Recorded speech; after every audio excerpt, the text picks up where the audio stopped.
साधु चला गया, मंत्र दे गया, ब्राह्मण बच तो गया, लेकिन वो पहले जैसा नहीं रहा।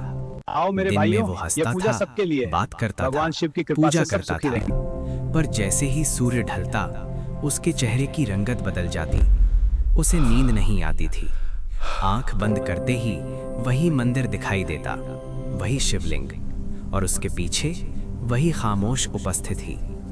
लेकिन अब डर सिर्फ बाहर नहीं था, डर उसके अंदर उतर चुका था।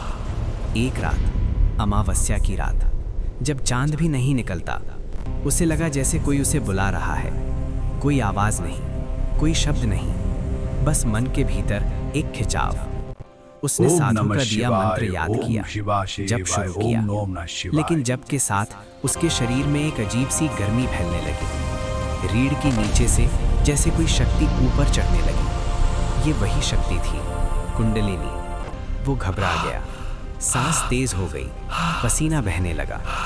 उसी क्षण उसने अपनी आंखों के सामने एक दृश्य देखा, वही शिवलिंग, लेकिन इस बार शांत नहीं। उसके चारों ओर अंधकार घूम रहा था, और उस अंधकार के बीच एक आकृति उभर रही थी, भैरव।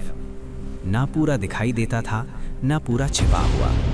नेत्र अग्नि जैसे, हंसी नहीं, लेकिन करुणा भी नहीं। भैरव ने कुछ कहा नहीं, क्योंकि भैरव शब्दों में नहीं बोलते।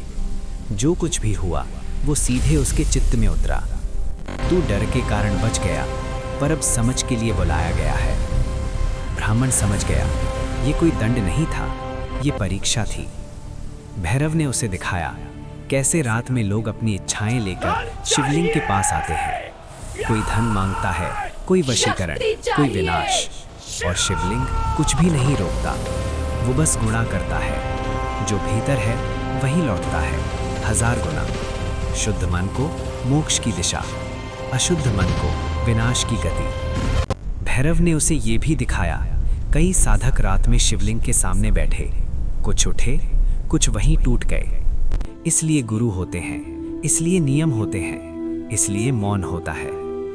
भैरव का दर्शन जैसे ही समाप्त हुआ, ब्राह्मण बेहोश हो गया। सुबह वो बदला हुआ था, डरा हुआ नहीं, शांत। उसने गांव छोड़ दिया, घर नहीं बनाया, परिवार नहीं बसाया। वो काशी की गलियों में एक अनजान साधक बन गया। लोग उसे पूछते, तुम शिव की पूजा करते हो?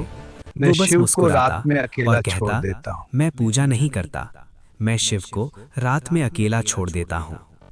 आज भी कुछ प्राचीन मंदिरों में सूर्यास्त के बाद एक दीपक अपने आप बुझ जाता है, कोई उसे बुझाता नहीं।